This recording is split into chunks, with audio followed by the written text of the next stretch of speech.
Welcome to the Hoops Culture Podcast, where we talk about all things basketball and many more. We're back for episode 31, and I'm excited to get this down because we're gonna have a pretty eventful episode today. Can't wait.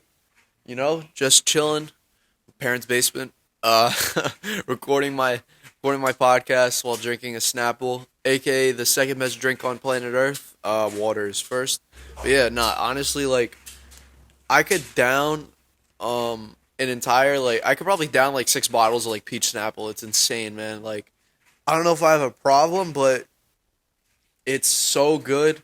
Right now I have the mango. The mango is probably the second best flavor. It's really really good, and it's one of those drinks like I really get energy from. Like Coca-Cola, I just feel sick and like bloated and so unenthused. I don't want to do anything right after having Coca Cola or Sprite. Like Snapple, like honestly gives me energy, so I could rock with Snapple for the rest of my life. But obviously, kids, drink water. Drink water. Water's a lot better. Obviously, water should be the drink. But if you want to go for an alternative, drink some Snapple. Shout out. Shout out Snapple for sponsoring this. Nah, I'm playing. Snapple is not gonna sponsor me yet. Hopefully, they will sponsor me in the future. Wink, wink. Give me a sponsor. I will sponsor the hell out of this. And yeah, I'm a big fan of Snapple. But today's episode is gonna be great. We're gonna talk about a lot today, and we're gonna have some fun. Today, as by the time I'm recording it, the Super Bowl will start in 5 hours. Um, we saw the NBA trade deadline and a great UFC fight card last night. So yeah, we're gonna get into it. What are you guys doing for Super Bowl weekend? I hope you guys are having a fun time, spending time with your loved ones, and just having a great time because that's all that matters. You gotta cherish those moments with your loved ones. I know I'm gonna be with my family. Me and my father, the sports fans in the family. He knows a lot about sports too. I would love to have him on the podcast as well. He'd have a really fun time. But it's grown up things. He's a little busier, so it would be definitely fun to have him on the podcast for sure. But yeah, we're gonna have some fun, eat some food, spend some time together, and be competitive about who we want to win and everything. Just have fun because this Super Bowl looks like is going to be a lot of fun, a lot of fun. So yeah, let's get into it. Super Bowl. The Super Bowl's matchup is one of the most intriguing matchups I've really had. Like I've been really intrigued in this matchups like so much in the recent years like than other ones. The last one I was very interested in seeing was New England and Philadelphia, which was actually one of my favorite Super Bowls of all time. It was so amazing, just straight action. We really saw the best of Tom Brady. We saw Nick Foles really like make that that Philly team amazing. Um, Straight, pretty controversial with the Belichick decision with Malcolm Butler, and Philly's defense in the clutch at the end, sacking Brady. Brady being a sore loser at the end of it, saying they had one really good play, which is kind of funny. He almost got the Hail Mary down too, which was insane. But yeah, that was a really fun Super Bowl. Just wanted to get that out of the way. But this Rams Bengals matchup is really fun because we have a second year quarterback and a quarterback who is really kind of dealt with the wrong cards his entire career till he goes to the Los Angeles Rams. Shout out Alden, if you guys didn't watch one of our episodes, biggest Matthew Stafford fan. He called it as soon as the trade happened that the Rams would go to the Super Bowl just for doing that swap with Matthew Stafford and Jared Goff. He really he called that to the max. So yeah, honestly, shout out to him. Shout out to him for sure. And yeah, a lot of factors in the Super Bowl. Obviously, the Rams defense is the one like difference maker in this game. How are the Bengals really gonna like contain Von Miller and Aaron Donald? Because the Bengals don't have the best offensive line. Joe Burrow's the guy who kind of really like. It's really impressive for Joe Burrow because he's he's the guy who's really like throwing out the pocket pretty quick, and he could make plays, especially out of with that offensive line. It's very impressive. Shout out Joe, but you know, you got Aaron Donald and Von Miller there, two guys who could really pressure the quarterback and go through that offensive line. The offensive line looked pretty decent in the playoffs, but against Von Miller and Aaron Donald, I'm not sure how well that'll hold up. I'm thinking Aaron Donald and Von Miller really pressure it up. Obviously, the Bengals wide receiver core is so talented, and CJ Uzama. Yes, I finally pronounced it right. I was saying Uzama. Uzama is playing, which is great for the Bengals because then you add that extra weapon there. Especially now, you got Jamar Chase, Tyler Boyd, T. Higgins, and Uzama. Four guys that you could really throw the ball to. And in the backfield, you got Joe Mixon. Joe Mixon's not going to rush the ball a lot. I don't think he's going to rush the ball at all, to be honest. I think they're really going to like operate out of the pass and kind of really just like have a high tempo offense, which would be great because you kind of like get the defense frustrated, and it puts more pressure on Matthew Stafford to like really just keep going back and forth, back and forth, back and forth. And yeah, obviously going on the Rams side, you got Matthew Stafford, great quarterback, very underrated. Gets a lot of doesn't really get a lot of praise for what he did for this Rams team. Cooper Kupp is that guy who's been amazing this year, one of the best wide receiver seasons ever.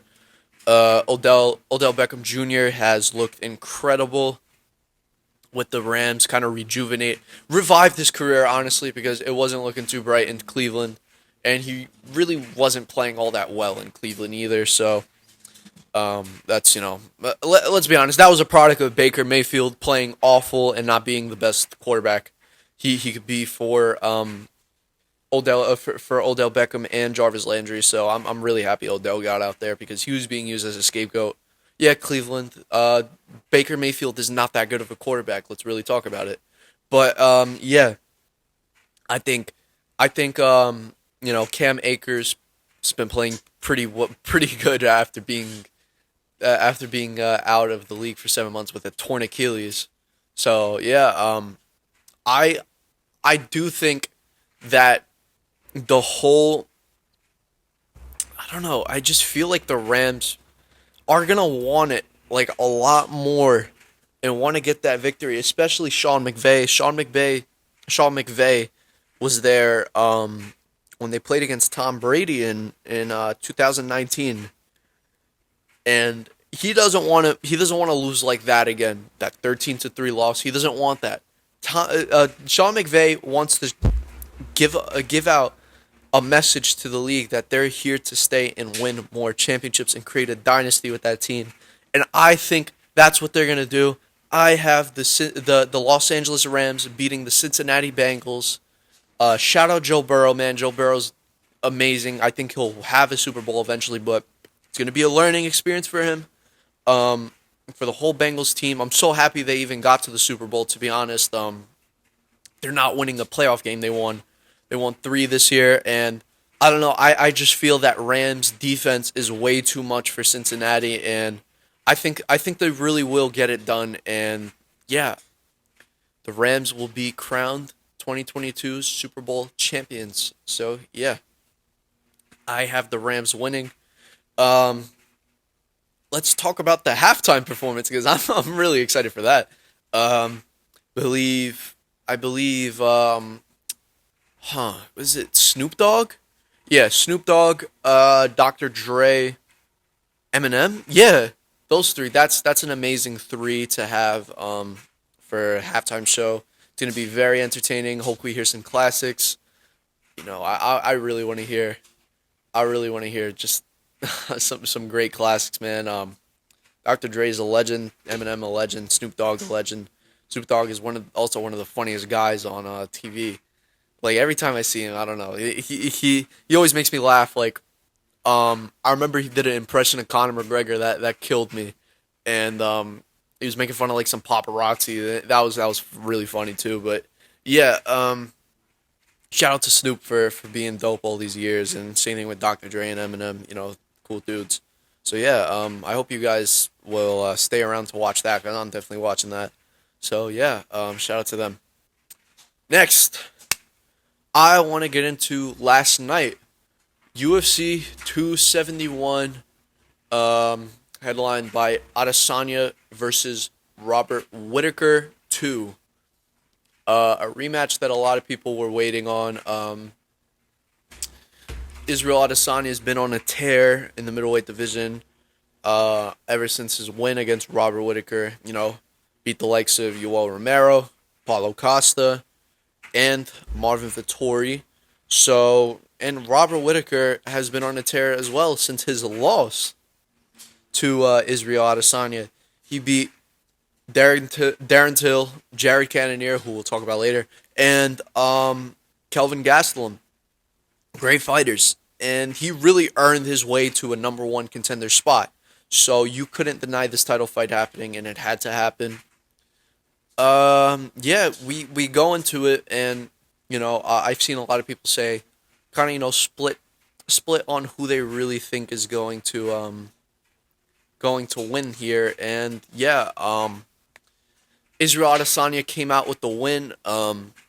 He kind of controlled the fight. It was a 3-2. I want to see the scorecards. Yes. So, one scorecard was 48-47, 48-47, and 49-46. I don't know. I wasn't a fan of the 49-46. I think Rob did enough to win at least 2 rounds. There's an argument that he even won 3 rounds and possibly won the fight. But you know, in these times, you really have to beat the champ. Like kind of dominate. I don't think there was domination from either fighter. Like in my opinion, at all. It was just more so them trading, I guess, not really even trading. It was more so just Israel doing his old, leg kicks, jab. Rob, kind of like going in, secured a couple takedowns, but three and a half minutes of control time is really nothing in that kind of fight, especially since Israel was kind of getting up from the takedown and just going into the clinch. But it was a very close fight. I'll tell you that. Very, very close. You could have Whitaker winning, and I wouldn't even be upset about it because it was so close. What's next for Israel Adesanya is very, very tough. Very tough to say. But if we didn't see Jared Cannonier, it would be tough to say. That's one thing. Jared Cannonier is a monster, man. He fought Derek Brunson in like a two fights before this, and Derek Brunson was controlling the entire first round, landing strikes, took him down, knocked down Jared Cannonier, which was surprising because Derek Brunson's not the best of strikers in the world. Then second round hits, Derek Brunson just looks exhausted. Jared Cannonier sees that, puts the pressure on him, rocks him bad with like a back fist, and Derek Brunson's on drunk legs and he's wobbling all over the place. Derek Brunson shoots for a takedown, does not work in his favor. Jared Cannonier goes for the elbow and finishes him badly. So yeah, Jared Cannonier versus Israel Adesanya is next. That Israel wanted in June. I would love for it to be in June. Also, I'd love for it to be near where I live. so I could go to a UFC event because they were supposed to have um, one of the events near where I live, and they did not happen. So I want that. I want that badly because I would love to go to a UFC event. But yeah, I kind of feel like Adesanya versus Whitaker versus Cannonier would be much of the same of the Whitaker fight. Just him. I think he probably batters him worse because Rob did beat Jared Cannonier in a bad way too. Jared Cannonier is also like a threat because of his punching power. The guy used to fight at heavyweight. Now he's fighting at 185. So it really shows like how much power he really does have on his hands. Like it's insane. So yeah, I think that's definitely the fight to make. We saw Hamza Chimaev say that Israel has zero wrestling and he would love to fight him. Hamza Chimaev is actually one of my favorite fighters. I think he would give Israel a lot of problems, but he's not even fighting at middleweight right now. He's fighting at welterweight. He's gotta worry about Gilbert Burns and eventually if he beats Gilbert Burns, Kamaru Usman. So yeah, that's really it. I just feel like Israel Israel fighting Jared Cannonier is the fight to go, and I think it'll be a great fight. Israel Adesanya is for sure one of the best mixed martial artists of all time. I mean, look at his resume. He's great. Second best middleweight of all time. No one's better than Anderson Silva. I don't think he's gonna beat Anderson Silva's record. Anderson Silva was insane. I mean, I believe it was from 2006 to 2012. 6 years he had that middleweight belt and did not let go at all. So I don't think Adesanya will be on that level. It's really tough, especially Anderson was putting out fights like a lot more easier than Adesanya was. So yeah, I think Anderson will be number one for a little while. But yeah, he's still one of the best mixed martial artists of all time. And yeah, shout out to Israel Adesanya, man, great fighter. Next, I want to talk about the amazing trades that happened on the trade deadline. Very eventful. We're gonna get into one of the bigger trades that happened, which was very interesting. But we'll get into every single one on February 10th. So if you guys are ready, I'm ready. Let's get into it. So one of the trades that happened, the Magic officially land Mr. Bol Bol, PJ Dozier, future second round pick, cash considerations from the Celtics, and the Celtics just receive second round pick. Really?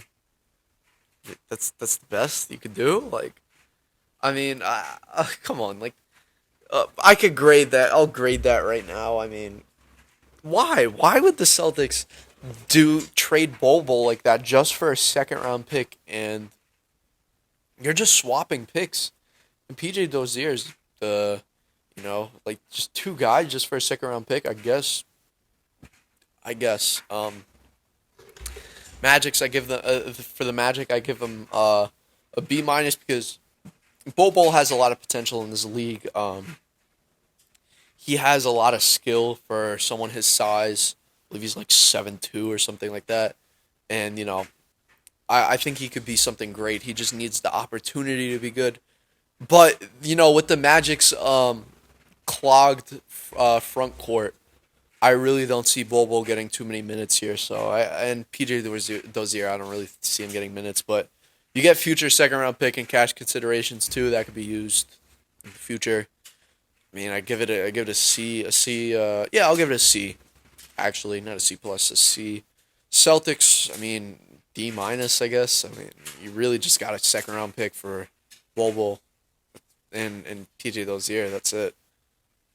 Nothing really special in that trade. Next, the Raptors finally trade Goran Dragic. Man, it's been a long time coming. They received Thaddeus Young and Drew Eubanks in a 2022 second round pick from the Spurs.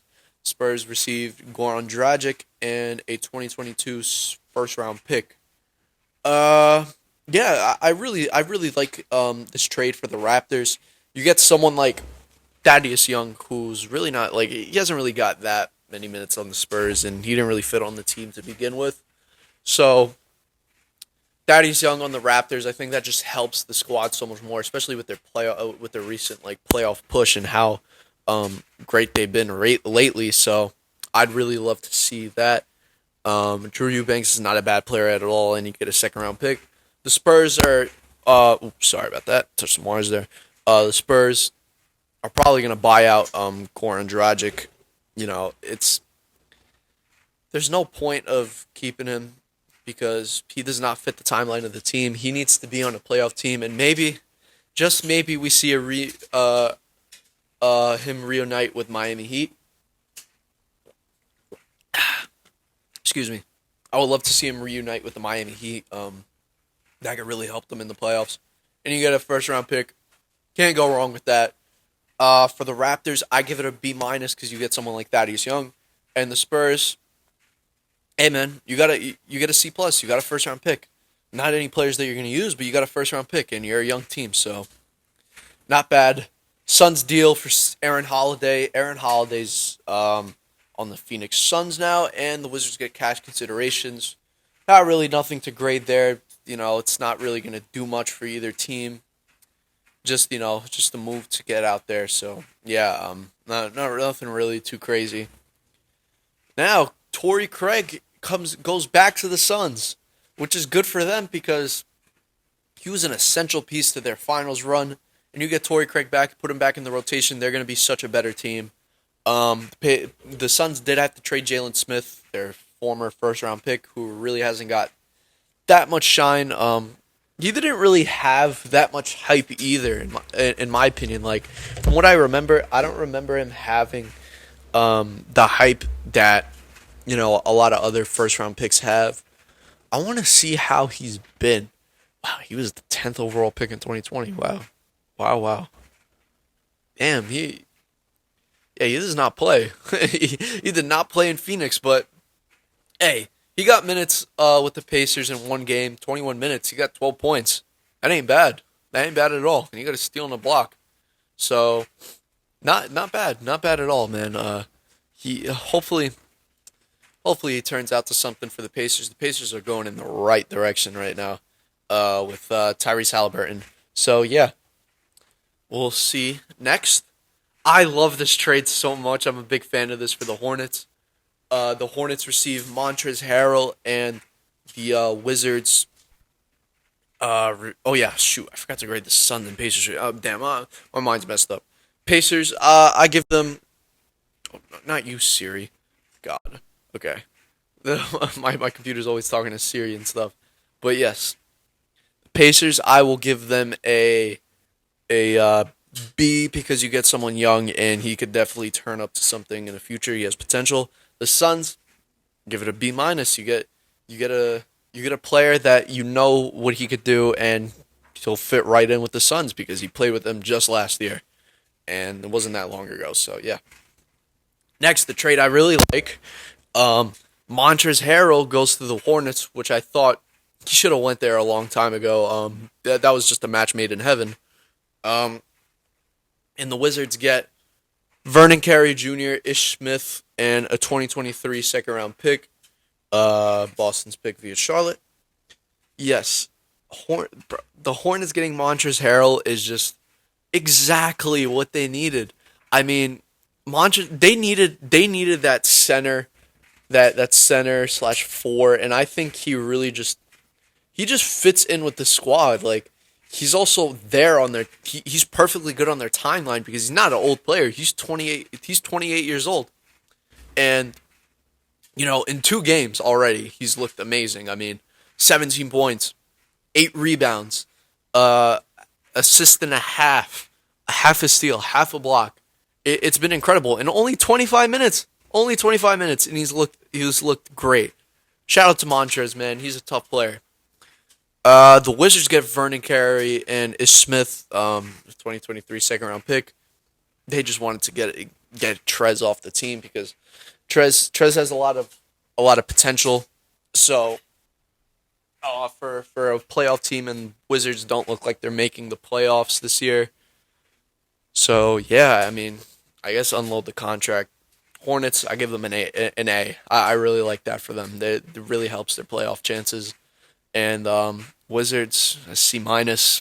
Nothing really too special for the squad. So yeah. Next, we have a huge four-team trade. Yeah, four-team trade, which is absolutely insane. We will start off with what the Bucks received. The Bucks received Serge Ibaka, second round pick via Sacramento, second round pick via Detroit, and cash considerations from the Clippers. The Clippers receive Rodney Hood, Semi Ojeleye, Vanya Marinkovic. Um, yeah, and the Kings get Dante DiVincenzo, Josh Jackson, Trey Lyles, David Machiniao, and a second round pick. The Pistons get Marvin Bagley the third. So yeah, I'll get into every point. The Pistons getting Marvin Bagley. I mean it's a benefit for both sides that Marvin Bagley left the Kings. Kings didn't want to play him. Marvin Bagley didn't want to play. Marvin Bagley gets a fresh start in Detroit. I hope he gets the minutes he deserves because I think he's not a bad player. I don't think he's a bad player whatsoever. I think he'll fit on Detroit. He'll be a good player there for sure. I don't mind that trade at all. The Kings get Dante DiVincenzo, Josh Jackson, and Trey Lyles. I like Dante DiVincenzo a lot. I think he's a great player. Him going to Sacramento would, it's another young player that could really fit with that squad. With De'Aaron Fox, DeMontis Sabonis, Davion Mitchell, and Harrison Barnes. So, yeah, um, I think this is perfect for them because you know they want to make that playoff push, and I really think Dante could help them. I don't know, play in for sure, but I'm not sure about playoffs just yet. But Sabonis has been pretty good for them so far. He's not been bad at all. Not been bad at all. So yeah, on the Kings side, I mean on the Clippers side, you get Rodney Hood, Semi Ojeleye, and Vanya Marinkovic, guys that are not going to play for you guys for them at all. I mean Kawhi's not coming back this year because of his injury. I don't even think Paul George is going to come back either. So I guess honestly, just stock up players for next year. Next year they really have a good chance of winning it. So yeah, I mean just stock them up. And the Bucks get Serge Ibaka in the second round picks. You know, I think this helps them a lot because now you have another rim protector on the squad and someone who could really come off the bench and kind of take the pressure off Giannis of playing the entire time, like worrying about the interior defense because Serge Ibaka's interior defense is not what it used to be, but it's still very good. So I'd give the Bucks, I give them a B plus. Solid trade all around. Then you get some more assets. Clippers, a D plus. Nothing too crazy there. Just unload some salaries and you get Serge Ibaka off the squad. Kings, I'll give them a B solid. Dante DiVincenzo, Josh Jackson, Trey Lyles, all three solid players. Pistons getting Marvin Bagley, I'll give him a C plus because still a good player, but you don't know what you're gonna get out of him so far. So yeah. Next trade, Daniel Tice comes back to the Celtics from the Rockets. Daniel Tice only goes to the Celtics, and the Rockets get Dennis Schroeder, and his freedom, and Bruno Fernando. Uh, so yeah, Daniel Tice going back to the Celtics. I guess he can't leave Brad Stevens alone. Brad Stevens loved Daniel Tice. He plays him all the time. I don't get it. It's crazy. Dennis Schroeder going to the Rockets. I think he's most likely going to get bought out. I'm pretty sure Ennis Freedom just got bought out, and Bruno Fernando's gonna. I mean, he's really not going to get too many minutes there. So, honestly, in my opinion, there's really no way to grade this. I think you really just cut in the middle and just it's a neutral grade. But the Celtics are not done yet because they make another trade that I'm a fan of. I'm really a fan of this. The Celtics give up Josh Richardson, Romeo Langford, two first round picks. One is a first round pick swap to the Spurs, and the Spurs give up Derek White. to the Celtics. I think Derek White fits their timeline as well. He's a young player, and you finally have like a better shooting guard on the squad, and maybe you could play Marcus Smart full time at the one. Who knows? And Josh Richardson and Romeo Langford. Josh Richardson has potential because we've seen that he could score 15 points per game. You never know what Popovich could get out of him, honestly. Romeo Langford, I don't know. He's kind of looked like a lost cause so far. So yeah, for the Celtics, I give it an A minus. I really like it a lot, and the Celtics have been playing great lately. Great basketball. Shout out to them because they turned it around from earlier this season where they did not look good. And Spurs, I give it a B minus. It's not a terrible trade. Josh Richardson's a decent player.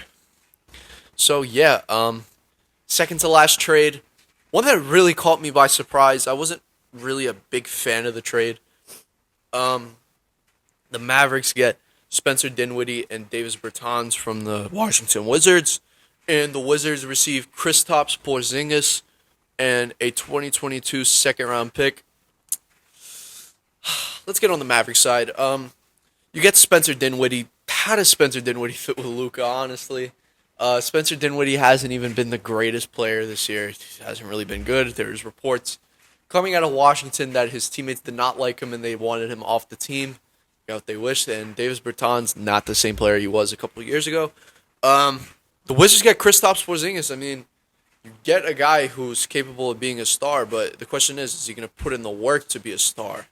That's the real question, and really, kind of get into the nitty gritty.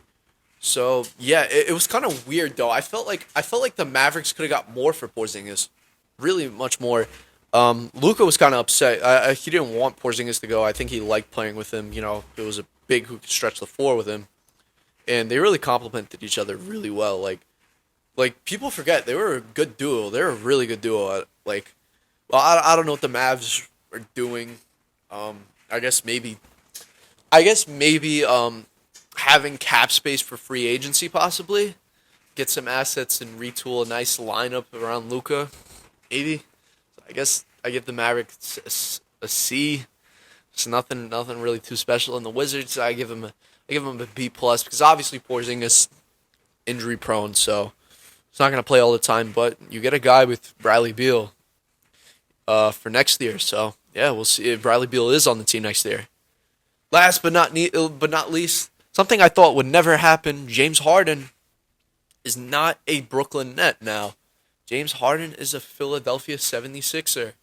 So yeah, it's pretty interesting, and Ben Simmons finally gets traded. So I want to deep dive. I want to dive into this. James Harden and Paul Millsap go to the 76ers. The Brooklyn Nets receive back from the 76ers Ben Simmons, Seth Curry, Andre Drummond, and 2 first-round picks. I really like this trade for Brooklyn. Brooklyn gets Ben Simmons, a guy who could fit really well with Kyrie Irving and Kevin Durant. He has no worry to for spacing because all those guys could really space the floor. And Seth Curry is a great shooter, one of the best shooters in the league. Andre Drummond, solid center, and you get 2 first-round picks. So yeah, I think he really fits well with Kyrie Irving and Kevin Durant. I think Seth Curry also fits well. I think he'll enter the starting lineup pretty swiftly. And yeah, for Brooklyn, I can't even wait for the grade. I'd give him an A. An A. They had the best trade this season, for sure. Philadelphia, on the other hand, gets James Harden and Paul Millsap. I don't know, man. I don't know. I mean, they've been great so far. You add James Harden with Embiid. We don't know how that fit's going to work. James Harden hasn't been the James Harden of the past this year, so I do think he needs to take a step back and, take less shots. You gotta. It's Embiid's team. Embiid's the best player on the team. You gotta let him take his shots, and you gotta give up the ball and really facilitate more and be a playmaker because that's what's gonna help them win. But yeah, I mean, you get a superstar like James Harden. It's an A minus, man. That's an A minus. It's great. But yeah, that's all the trades for today. It was a great episode. I hope to see you guys soon. Looking to make an episode maybe tomorrow, honestly. So yeah, see you guys later. Peace.